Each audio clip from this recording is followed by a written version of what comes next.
আসলে প্যান্ট না, ওর চরিত্রই খারাপ। তো এরা নামাজি কবে হবে? দেখবেন যখন মুরব্বী হয়ে যাবে।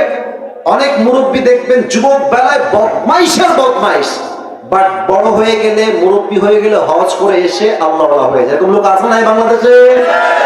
তো তোমরা যে ঠিক হবে একটা বোঝাবার সাথে এক্সাম্পল দিচ্ছি। ওই এক ব্যাঙে আর এক সাপে ছিল খুব গলায় গলায় বন্ধুত্ব। তো একদিন ব্যাঙ সাপকে বলছে যে, বন্ধু তোমার যে চেহারা, জাস্ট ওয়াও, এত সুন্দর চেহারা, আর তোমার যে গায়ের রং ব্ল্যাক কালার, জাস্ট ওয়াও, আর তুমি যখন এমনি ফনা তুলো, ফস ফস ফস ফস করো, just looking like a wow, অসাধারণ বন্ধু।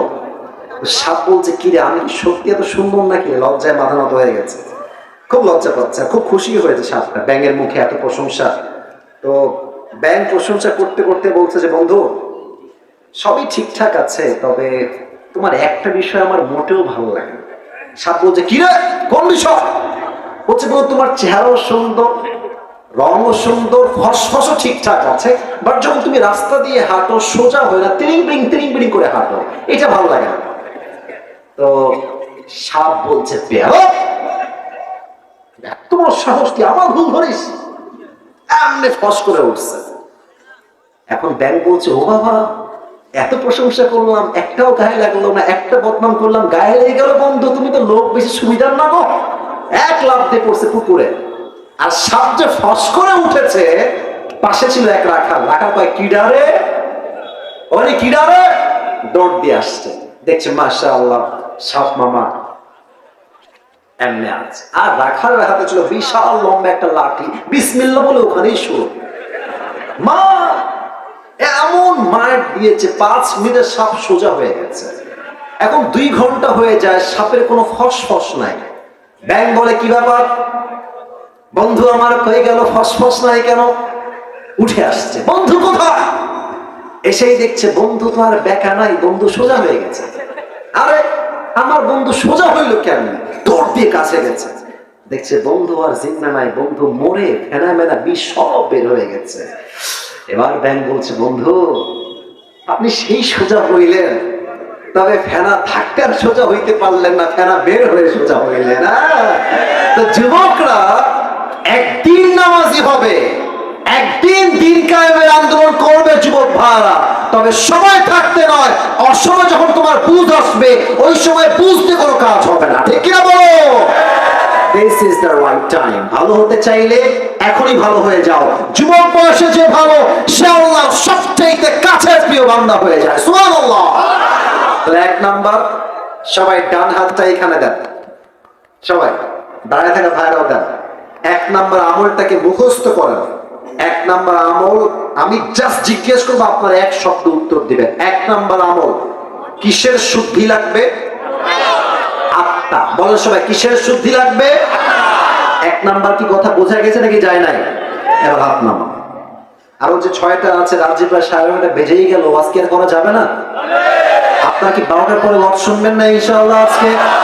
আরে কিসের 12টা? আমার তো 1.5 ঘন্টা, আমার বিশ্বাস না। আমার বিশ্বাস যদি আজকে সারা রাত মাহফিল হয়, প্রত্যেকটা যুবক মুরব্বী ওয়াজ শেষ করে ফজরের নামাজটা পড়বে, ঘুমাবে যুবক ভাই। ঠিক কি না বলো? 1 নাম্বার আত্মার পরিশুদ্ধি। 2 নাম্বার বড় মারাত্মক, এটা যে বুঝবে সে অনেক কিছু বুঝে যাবে। 2 নাম্বার হচ্ছে আল্লাহ রসুলের ভালোবাসা লাগবে। আল্লাহ রসুলের ভালোবাসা যার মাঝে নাই, তাকে দিয়ে কোনোদিনও আল্লাহকে পাওয়া সম্ভব নয়। মনে করেন আমার একটা ছেলে আছে, তার নাম হচ্ছে তৌসিফ। কেউ তাকে লাথি মারলো আমার সামনে, আমি কি তাকে আর ভালোবাসতে পারবো? কতক্ষণ ভালোবাসতে পারবো?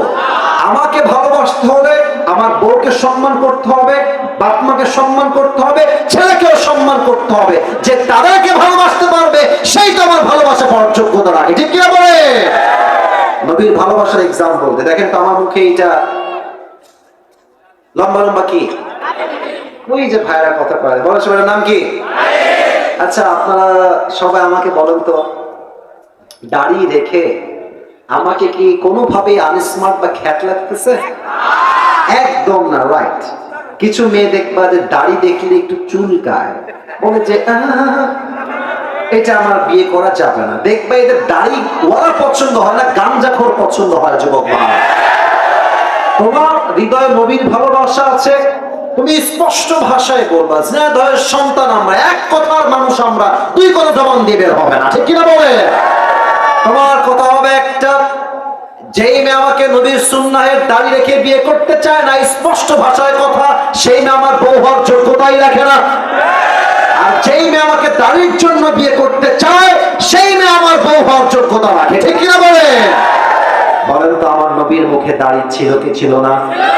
আমার নবীর মুখ সুন্দর, এই তল্লার দিল কি আর হতে পারে? চাঁদের চেয়ে সুন্দর তুমি নবী আমার কামলিওয়ালা, দো জাহানের বাদশা তুমি প্যারা নবী সাল্লি আলা, দো জাহানের বাদশা তুমি প্যারা নবী সাল্লি আলা, চাঁদের চেয়ে সুন্দর তুমি নবী আমার কামলিওয়ালা। সুবহানাল্লাহ পড়বেন না? 2 নাম্বার নবীর ভালোবাসা লাগবে। 3 নাম্বার বাপ মায়ের দোয়া লাগবে। অনেক যুবক ভাবে গার্লফ্রেন্ড আমার আপন বেটা, জায়গা মতো বাস খাইলে বুঝবা আপন কারে কয়। মেয়েরা প্রেম করার সময় প্রেম করে একটার লগে, বিয়ে করে আরেকটার লগে, আর বিপদে পড়লে বুঝবা বাপ মা ছাড়া পৃথিবীতে আপন বলতে আর কেউ নাই যুবক ভাই। আমি আসিফকে দেখো, তোমাদের কাছে তো অ্যান্ড্রয়েড ফোন সবার আছে, আমি তো এখন দামি দামি ফোন চালাই, আমার কাছে তো একটা সময় কিছুই ছিল না। তা আমার একটা কথা মনে পড়ে গেল, বলবো মুরব্বী আব্বাজান, বলা যাবে? আচ্ছা, আমার বয়স যখন মেবি এই কত হবে, 16, 17, 18 এক্স্যাক্টলি লাইক দ্যাট। তো আমার অ্যান্ড্রয়েড ফোন খুব পছন্দ ছিল। আরে যুবক মানুষ তো বদমাইশ তো করতে মন চাইবে, খুবই স্বাভাবিক। তো আমার আব্বা আমাকে বলেছে, আছে খবরদার আব্বা ভুলেও ফোন চালাবো না, তুমি বড় হও, তুমি বড় ইসলামিক স্কলার হয়ে যাও, তুমি মাস্টার্স কমপ্লিট করে ফেলো, তোমাকে আমি আব্বাই ফোন কিনে দেবো। এটা আমার মুরব্বীরা ভালো বুঝবেন, আমি জানি মুরব্বীরা ভালো বুঝবে কথাটা। আমি ভাবছি যে তোমার কথা আমি শুনি, খালি টাকাটা হোক আমার। তো আব্বা আমাকে মাসিক খরচ দেয়, প্রত্যেক মাসে 500, 1000 যা হয় দেয়। তা আমি টাকাগুলো বাঁচিয়ে বাঁচিয়ে বাঁচিয়ে বাঁচিয়ে কোনো মতে মেবি এটার দাম 6 থেকে 7,000 টাকা হয় এরকম। খুব লোক মানে লুকায় লুকায় কোনো মতে কিনে রেখে দিয়েছি, মোটামুটি 1 মাস চালিয়েছি। কে যেন বদমাইশ করে বাপের কানে দিয়ে দিয়েছে যে আসিফ কিন্তু মোবাইল কিনেছে। তা আমি বাসায় আসছি, আব্বা বলছে, আসিফ আব্বু এদিকে আসো। কি হয়েছে? তুমি নাকি মোবাইল কিনেছো? আরে না, কে বললো তোমাকে আমি মোবাইল কিনে? আব্বা আমি কিন্তু শুনছি, আমার বাপ কিন্তু খুলনার লোক, আমিও খুলনার লোক, আমার সবার জন্ম খুলনায়। বলছে, আব্বা তুমি কেন? আমি কিন্তু শুনছি, ভয় নেই, তাও আমার বের করে দাও। আব্বা আমি কিনি নাই, মিথ্যা কথা, তোমার কিনা কইছে, আমি কিনি নাই। বলছে, আমি জানি কিনেছো, বের করো। আমি বলছি, আমি এই ফোন তোমাকে দিব না। বিশ্বাস করো না, আমার বয়স প্রায় 25 প্লাস, প্রায় 30-এর কাছাকাছি। আমার আব্বা জীবনে আমাকে কোনোদিনও মারা নাই, কোনোদিনও একটা এমনিও করে না, এমনি করে না, এমনি করে নাই। আব্বা বলছে, আব্বা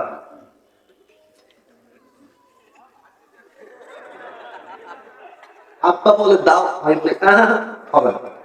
আব্বা লাস্ট বার বলছে, আসিফ শোন, তুমি 1 নাম্বার ছাত্র, তুমি অলওয়েজ ফার্স্ট হও। তুমি যদি মোবাইল ফোনটা ইউজ করো, তুমি কিন্তু সেকেন্ড হয়ে যাবে।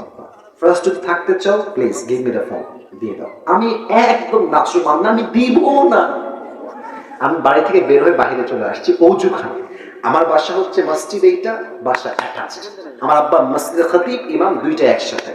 তো আমার আব্বা বাড়ি থেকে বাইরে চলে আসছে, আব্বা মোবাইলটা দাও, চলো আমরা একসঙ্গে খানা খাই। মোবাইল কিন্তু পকেটেই আছে। আমি বলছি, নাই, দাও দাও। দিব না, এই যে দিব না, মা এমন মার দিয়েছে, আমি একটা থাপ্পড় উল্টে পড়ে গেছি। আমাকে থাপড়াইতে থাপড়াইতে বাড়িতে নিয়ে গেছে। হ্যাঁ চোখ, আমি তো টের পাচ্ছি না কিরে হইলো কি আমার সাথে এটা, কারণ জীবনে মায়ের খাই নাই, তো এই প্রথম মায়ের খাইতেছে জীবনে। মারতে মারতে বাড়ি পর্যন্ত আমাকে নিয়ে গেছে। বিশ্বাস করেন, এটা আমি মজার জন্য মোটেও বলছি না, তোমাদের শিক্ষা আছে এটা। তো আমার কিছু আব্বা মেরেছে, আমি প্রায় 1 মাস কোনো কথা নাই। আব্বাকে দেখলে 14 মাইল দূরে, আব্বাকে দেখলে 10 হাত দূরে, কোনো কথাই নেই। মা বলে, কথা বল তোর বাপ। আমাকে মেরেছে কেন? আমি কথা বলবো না। বিশ্বাস করেন, ওই সময় বাপকে হয়েছে, বাপ আমার শত্রু। কেন মারলো? শত্রু মনে হয়েছে। বাট এখন বুঝি আমার বাপ ওই দিন আমাকে না পিটাইলে আমি আজকের আসিফ ফজল হইতে পারতাম না, ঠিক কি না? বাপ তো তোমাকে মারে, মা যে তোমার ধমক দেয়, তুই কই গেছিলি, বাড়িতে কেন দেরি করে আসলি, রাত বাজে একটা, তুই দেরি করলি কেন? বাপ মাকে শত্রু ভাইবো না, মাথায় রাখবা বাপ মা ধমক দেয় বিধায় তো আমরা মানুষের মতো মানুষ হতে পারি, ঠিক কিনা বলো? আব্বা আমার দোয়া লাগে। তো আমার অভাব ছিল কি লেভেলের, আমি চাকরি করতাম 3,000 টাকা, মাত্র 3,000 টাকা। আমি যে বাইকে তেল ভরবো ওই টাকা আমার কাছে ছিল না। আমার আব্বার দোয়ার বদৌলতে আল্লাহ তাআলা আমাকে এত সামর্থ্য দিয়েছে, এতটা বরকত দিয়েছে, যে বরকত দ্বারা স্পষ্ট প্রমাণ বাপ মার দোয়া যার সঙ্গে আছে তাকে কেউ রুখে দেওয়ার সাধ্য রাখে না, ঠিক কিনা বলে? বাপ মায়ের দোয়া, রিদা রব্বি ফি রিদাইল ওয়ালিদাইন ওয়া সাফতু রব্বি ফি সাফতিল ওয়ালিদাইন।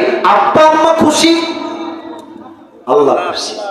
আব্বা আম্মা নারাজ, আল্লাহও নারাজ। সুবহানাল্লাহ পড়বেন না আপনারা সবাই? আব্বা আম্মার দোয়া লাগবে। চার, দ্যাট ইজ মোস্ট ইম্পর্টেন্ট। চার হচ্ছে নামাজ লাগবে। আপনারা সবাই মিজানুর রহমান আজহারের নাম শুনছেন না? আপনাদের যশোর তো চেনেন সবাই। আমাদের যশোরে কিন্তু আজহারি সাহেব এই জানুয়ারির 3 তারিখে হয়তো আসবে, 4 তারিখে। আপনাদের যারা ঝিনাইদহে আছেন আপনারা যাবেন ইনশাআল্লাহ। এবং আমার তো বিশ্বাস পুরো যশোরের মাটিটা একটা জনসমুদ্রে পরিণত হয়ে যাবে যুবক ভাই। তবে হ্যাঁ, আপনার ঝিনাইদহের মানুষ, কুষ্টিয়া, এদিকে আপনার চুয়াডাঙ্গা, এদিকে যশোর, এদিকে খুলনা। আমি যেহেতু খুলনার সন্তান, এটা আমার কেমন যেন ফিল হয়, যেহেতু আমি খুলনার ছেলে আর খুলনার মাঝেই ঝিনাইদহ পড়ে, যদি আমি খুলনার সন্তান হই, আমি তো ঝিনাইদহের সন্তান যুবক ভাই। তো আজহারি সাহেব আসবেন। আজহারি সাহেবের নাম নিয়েছি, এটা কোনো শো অফ বা টাইম পাস করার জন্য নয়। একটা কথা প্রশ্ন করতে চাই, আজহারি সাহেব একজন নানা ছিলেন, তার নাম হচ্ছে গোলাম সারওয়ার সাইদি হুজুর। দেখছেন না আপনারা? কেউ কেউ দেখেছেন? দেখবেন যে ওনার চাপ দাড়ি আর চশমা গোল, এত সুন্দর চেহারা। উনি একটা কথা প্রায় বলতেন, নামাজ নাই যার ঈমান নাই তার। নামাজ নাই যার, মুসলমান হিসেবে পরিচয় দেওয়ার কোন অধিকার তার নাই যুবক ভাই, ঠিক কি না বলেন? বলেন তো আমাদের ইসলামের দ্বিতীয় খলিফার নাম কি? ওমর ফারুক। এবার বলেন সবাই, ইসলামের দ্বিতীয় খলিফার নাম কি? ওমর ফারুক। ছোট্ট একটা হাদিস বলছি, কেউ ডান বাম হয়ে উঠে যাবেন না, আপনারা স্টিল বসে আছেন। এটাই প্রমাণ ঝিনাইদহের মানুষ আমরা কোরআনকে কলিজার থেকে ভালোবাসি, ঠিক কি না বলেন? ওমরের কাছে একজন যুবক আসছে, তার নাম হচ্ছে আবু লু'লু আল মাজুসি। এসেই বলছে, ওমর তোমার কাছে একটা অভিযোগ আছে, বিশাল লম্বা অভিযোগ আমার। ওমর ডাক দিয়ে বলছে, যুবক ভাই তোমার কি অভিযোগ, তুমি আমাকে বলো, তোমার নাম কি? ডাক দিয়ে বলছে, আমার নাম হলো আবু লু'লু আল মাজুসি, আমি একজন অগ্নি পূজারী, আগুনের পূজা করি। ওমর ডাক দিয়ে বলছে, ভাই অভিযোগটা কি, তুমি আমাকে খুলে বলো। ডাক দিয়ে বলছে, ওমর আমার যেই মালিক আছে সে প্রত্যেক দিন আমার কাছে মোট 6 দিরহাম চার্জ করে, বাট আমি আবু লু'লু আল মাজুসি, গরিব ঘরের সন্তান, আমার কাছে 6 দিরহাম দেওয়ার মতো কোনো শক্তি নাই, তুমি কমায় দিয়ে 2 দিরহাম করে দাও। ওমর বলছে, 2 দিরহাম করবো কেন? তুমি কি ব্যবসা করো, তোমার ইনকাম কি, কেমনে তুমি কামাই করো, how do you earn the money? তো সে বলছে, আমি মূলত খঞ্জর বানাই। খঞ্জর মানে বাংলাতে বলে চাকরি। বলেন সবাই কি? চাকু। আবার ডান হাত দেখেন, খঞ্জর কাকে বলে? এটাও চাকু, এটাও চাকু। আই রিপিট এগেন, আমি আবারও বলছি হাদিসটা প্র্যাকটিক্যালি বোঝাবার সাথে। এটাও চাকু, এটাও চাকু। মাকবাদাতু ফি ওয়াসাতি, হ্যান্ডেলটা হচ্ছে মাঝখানে, বোঝা যায়? ধরার জায়গা এটা মাঝে। এটাও চাকু, এটাও চাকু, দুই পাশেই চাকু। এবার সবাই আমার ডান দিকে তাকান, পেটের ডান দিকে। আরব বিশ্বের প্রত্যেকটা সর্দারের পেটের ডান দিকে লম্বা একটা খাপ থাকতো, সবাই খঞ্জরটাই ডান দিকেই রাখতো। বুঝছে তাই? তুমি খঞ্জর মেক করো, huge business, you are rich man, তোমার তো অনেক টাকা, তোমার তো 6 দিরহাম নয় 10 দিরহাম চার্জ হওয়ার কথা। এই কথা শুনে বলছে, ও ওমর আমি চাইলাম বিচার আর তুমি করলা আমার সাথে বেইনসাফি। ও আচ্ছা আচ্ছা, সবাই যেহেতু মুসলমান ঘরের সন্তান তাই তুমি সবার সঙ্গে লড়ো, আর আমি যেহেতু কাফেরের সন্তান তাই তুমি আমার বেলায় গরম হবো, তাই না? তোমার বিচার আমি একাই করবো, একাই আমি এনাফ। ধমক দিয়ে বের হয়ে গেছে। বিশাল লম্বা রাত, শীতকাল। অমরকে হত্যা করার জন্য বিশাল লম্বা একটা খঞ্জর সে বানিয়েছে, জাস্ট অমরকে হত্যা করতে চায়। তো খঞ্জরটা বানিয়ে পেটের এখানে ডান দিকে রেখেছে। এবার বলেন তো, শীতকালে ঠান্ডা লাগলে আমরা কি যেন মুড়ি দেই, সবাই বলেন তো? চাদরটা আমি আবার পড়লাম, কারণ হাদিসটা প্র্যাকটিক্যালি বোঝাতে চাই, একদম বাস্তবিক প্রেক্ষাপট থেকে অভিনয় করে। দেখেন, পেটের ডান দিকে খঞ্জর, এবার সে দুইটা চাদরের পাট এমনে ধরেছে, উপর থেকে নিয়ে চাদরটাকে এমনে দিয়েছে, মেয়েদের নেকাবের মতো এই পর্যন্ত, ভুরু পর্যন্ত। আচ্ছা, আর এটাকে এমনে দিয়েছে, আর এই ডান দিক থেকে নিয়ে এটাকে পুরো ঢেকে দিয়েছে, জাস্ট চোখ দেখা যায়, and no one can see his face except his eyes। চোখ ছাড়া ফেস কেউ দেখতে পারবে না, পুরোটা ঢেকে আজান দিয়ে দিয়েছে। অমর আসছে, সেও গেছে মুনাফিকের রূপে ছদ্মবেশে। অমরে ফারুক এসেই বলছে, সফু সফু ফাকুম, কাতার সোজা করো, কাঁধে কাঁধ মিলিয়ে দাও। আল্লাহু আকবার। سبحانك اللهم وبحمدك وتبارك اسمك وتعالى جدك ولا إله غيرك الحمد لله رب العالمين الرحمن الرحيم مالك يوم الدين। সূরা ফাতিহা পড়েছেন, কিরাত পড়েছেন, আল্লাহু আকবার। ওমর ফারুক আল্লাহু আকবার দিয়ে রুকুতে গিয়েছেন। রুকুতে যাওয়ার পর যখন সামি আল্লাহু লিমান হামিদা বলবে, পেছন থেকে আবু লুকলু আল মাজুসি তার চাদরটাকে এমনে ধরে উড়াই দিয়েছে, আর পেটের ডান দিক থেকে লম্বা একটা খঞ্জর বের করে দৌড় দিয়ে ওমরের সামনে চলে আসছে। ওমর যখন সামি আল্লাহু লিমান হামিদা দিয়ে উঠে গেছে, সঙ্গে সঙ্গে ওমরের পেটের সোজা টার্গেট করে এমনে একটা আঘাত করেছে। ওমরের পেটের ডান দিক থেকে একবার এমনে, আবার এমনে, আবার এমনে, এমন তিনটা জোরে আঘাত করেছে। হাদিসে আসছে, তিনটা আঘাতের চোটে পুরো পেট কেটে সব নাড়ি ভুঁড়িগুলো বাহিরে বের হয়ে গেছে। ওমরে ফারুক নামাজের মাঝে চিৎকার দিয়ে বলছে, কতালানিয়াল কাউ, কতালানিয়াল কাউ, একটা কুকুর আমাকে হত্যা করেছে, কে আছে আমাকে বাঁচাও। অজ্ঞান হয়ে পড়ে গেছে। আর সাহাবীরা বুঝে গেছে যে someone came from outside, কেউ এসেছে, ধরো। 7 জন সাহাবী নামাজের মাঝেই ধরতে গেছে, আর ওই কাফের তার ছুরি দিয়ে যাকেই সামনে পেয়েছে এমনি কারো মুখে, কারো পেটে, কারো বুকে, কারো পিঠে ছুড়ে ছুড়ে আঘাত দিয়েছে। 7 জন সাহাবী নামাজরত অবস্থায় জায়গাতেই শহীদ হয়ে গেছে, জায়গাতে শেষ। একটু পর ওমর ফারুককে ধরে ডান দিকে নিয়ে আসছে, আর সাহাবীরা চিৎকার দিয়ে বলছে, আইনা তাবিব, আইনা তাবিব, ডাক্তাররা কোথায়? দাও, দৌড় দাও, জলদি আসো, ওমরকে বাঁচাও। ডাক্তাররা সব দৌড় দিয়ে আসছে, ওমরকে বাঁচাও। ডাক্তাররা দৌড় দিয়ে এসে ওমর ফারুকের দুই পিঠের এই দুই দিকে হাত দিয়েছে। ওমর ফারুক এমনে শুয়ে আছে, দুই পিঠের দিকে হাত দিয়ে আলতা করে উঠিয়েছে। আরেকজন ডাক্তার এসে দুই ঠোঁটটাকে ধরে এমনি হালকা ফাঁকা করে দিয়েছে। একটা পানির পাত্র নিয়ে আসছে, সোজা পানির পাত্র ওমরের মুখে দিয়ে কয়েক ঢোক পানি তার ভেতরে দিয়েছে। আমার গলার দিকে তাকান, পানি যখন ভিতরে ঢোক গিলেছে, গলা দিয়ে পানি নেমে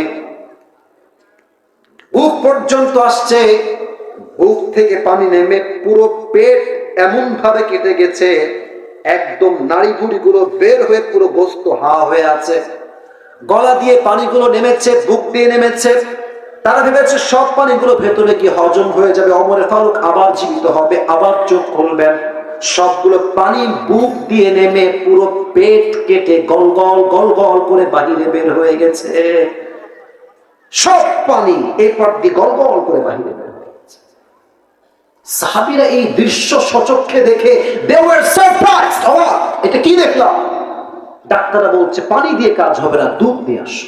সব সাহাবী দৌড় দিয়ে গিয়ে দুধ নিয়ে আসছে। ওমর ফারুককে পেছন দিক থেকে হালকা উঠিয়েছে, দুধ দিয়েছে। দুধটা গলা দিয়ে নেমে, বুক দিয়ে নেমে পুরো পেট কেটে সবগুলো দুধ গল গল করে বাহিরে বের হয়ে গেছে। এই দৃশ্য দেখে ডাক্তাররা বলছে মাফ করে দিবেন, আর সম্ভব না, অমর হয়তো বা শেষ, হয়তো সে আর কখনোই চোখ খুলবে না। সাহাবীদের চোখে পানি আর আটকান, সব সাহাবীরা কান্না করছে। হঠাৎ করে এক সাহাবী দূর থেকে দেখছে ওমর ফারুক তার চোখটা সাডেনলি হঠাৎ করে ভেরি লিটল বিট, খুবই হালকা ছোট্ট করে খুলেছে। এই চোখটা দেখে ওই দূর থেকে সাহাবী দৌড় দিয়েছে, আপনার কি হয়েছে, আপনার কি দরকার, আমাকে বলেন।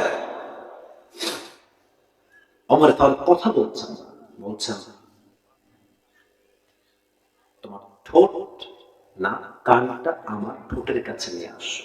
ওই সাহাবী দৌড় দিয়ে কানটা ওমরের ঠোঁটের কাছে দিয়েছে। আর সে ভাবছে হয়তো আমাকে শেষ কথা বলবে, এই সাহাবী খবরদার, আমার রাজ্য দেখে রেখো, বউ দেখে রেখো, সন্তান দেখে রেখো। হি ওয়াজ থিংকিং লাইক দ্যাট। তার চিন্তাই ছিল এটা যে ওমর আমাকে শেষ কথা এটাই ওসিয়ত করবে। যখনই কান বাড়িয়েছে ওমরের মুখের কাছে, ওমরে ফারুক প্রথম কথা, কোনো খবর আমার দরকার নেই, আমাকে জাস্ট একটা খবর দাও। আসাল্লান নাস, আসাল্লান নাস, এই সাহাবী আমার কোন রাজ্যের খবর লাগবে না, বউ বাপ, বাচ্চা বাপ, মা বাপ, সন্তান বাপ, সবাই মাইনাস, আমাকে জাস্ট একটা খবর দাও, আমি অমর যে নামাজের ইমাম ছিলাম, আমার অজ্ঞান হওয়ার পরে সেই নামাজটা সাহাবীরা জামাতের সঙ্গে আদায় করেছে কিনা। এত আস্তে সুবহানাল্লাহ পড়লেন, বলেন সবাই জোরে সোরে সুবহান। আপনি নামাজ বুঝতেছেন, নামাজ কাকে বলে? আবারও বোঝাই, পেট কেটে গেছে, নাড়ি ভুড়ি পড়ে আছে, পড়ে আছে ভাই, দেখতে পাচ্ছেন নাড়িও আছে, ভুড়িও আছে, পেট পুরোটা কাটা। একটা মানুষের কত নির্মম অবস্থা আপনি ভাবেন। সবাই বুঝেও গেছে যে এই মানুষটার পক্ষে আর বাঁচা সম্ভব না। আবার কোন সাহাবী, যেই সাহাবী ব্যাপারে আল্লাহর হাবিব বলেছেন 10 জন সাহাবী কনফার্ম জান্নাতি, তার মাঝে টপ লিস্টে যার নাম আছে তার নাম হচ্ছে ওমর ফারুক রাদিয়াল্লাহু তাআলা আনহু। সুবহানাল্লাহ পড়বেন আপনারা। এই মানুষটা কনফার্ম জান্নাতের টিকিট পাওয়ার পর নামাজ ছাড়ে নাই। আপনি নামাজ কেমনে ছাড়েন? আপনি নামাজ কেমনে ভুলে যান? আপনি কি জানেন যে নামাজি বান্দার মরণ আর বেনামাজি বান্দার মরণ কতটা ভয়ঙ্কর হতে পারে? নামাজি বান্দার মরণ হবে জান্নাতি মরণ, আর বেনামাজির মরণ হবে বড় ভয়ঙ্কর। আমার দিকে তাকান সবাই, বেনামাজি বান্দা শুয়ে আছে ঘরে, এমনি টিভি দেখছে, ব্লু ফিল্ম দেখছে, শুয়ে আছে। হঠাৎ করে সে দেখবে একজন মানুষ আমার সামনে দাঁড়িয়ে আছে, পা আছে জমিনে, মাথা আছে আকাশ বরাবর, বিশাল লম্বা, আর তার দেহের পোশাক হচ্ছে কালো কুচ্ছিত পোশাক। বেনামাজির সামনে মালাকুল মউত এমন কুচ্ছিত চেহারা দাঁড়ায় যাবে, বেনামাজি যুবক, বেনামাজি মুরব্বী মালাকুল মউতকে দেখার সাথে সাথে তার দেহে কম্পাউন্ড তৈরি হয়ে যাবে, থর থর থর থর থর থর করে কাঁপবে। মালাকুল মউত ডাক দিয়ে বলবে, ইয়া আইয়াতুহান নাফসুল খাবিসা উখরুজি ইলা আমরিল্লাহ, হে বেনামাজি বান্দা বের হয়ে আয়, বের হ। রূহটা এখান থেকে বের হয়ে একবার ডান দিকে দৌড় দিবে, একবার বাম দিকে দৌড় দিবে, আর একবার পেছনের দিকে দৌড় দিবে। নামাজি বান্দার দিকে তো মালাকুল মউত ভালোভাবে তাকাবে, বাট বেনামাজির রূহের দিকে মালাকুল মউত বাম হাত দেখেন সবাই আমার, এক থাবা দিয়ে তার রূহটাকে বুক থেকে এমন টেনে হিচে বের করবে। হাদিসে আসছে একটা জীবিত ছাগলকে যাবেহ না করে তার চামড়া কেউ যদি চাকু দিয়ে এমনি ছিঁড়ে ফেলে, ওই ছাগলটার যে পরিমাণ কষ্ট হয় তার চাইতে কমসে কম 70 গুণ বেশি কষ্ট দিয়ে বেনামাজি রূহকে কবজ করা হবে। সকলেই দিল খুলে বলেন নাউজুবিল্লাহ। আল্লাহু আকবার, আল্লাহু আকবার, আল্লাহ। আমি দিল থেকে সবার জন্য দোয়া করি, আমার সঙ্গে আমিন বলবেন সবাই। আল্লাহ আমাদের সবাইকে তুমি বেনামাজি আযাব থেকে বাঁচাই দিও। সকলেই দিল খুলে পড়েন আমিন। প্রিয় ভাইরা, রাত তো প্রায় 12টা বেজেই গেল, ওয়াজ কি আর একটু 5 মিনিট হবে না ইনশাআল্লাহ? আচ্ছা, আমি একটা জাস্ট ব্রেক চাই। একজন যুবককে চাই যার বউ নাই, দাঁড়িয়ে একবার বলবা লিল্লাহি তাকবীর। কে আছো বাঘের বাচ্চা, দাঁড়াও তো দেখি একবার। হ্যাঁ দাঁড়াও।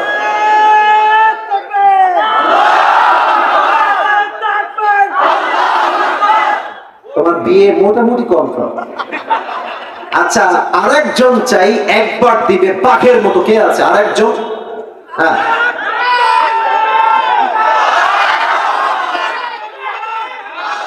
আচ্ছা আচ্ছা, দামেন। ওই যে ওই ভাই দিব, ওই ভাই, ওই যে ওই ভাই, ওই ভাই। হ্যাঁ ভাই, এবার দেন, এবার আপনি দেন।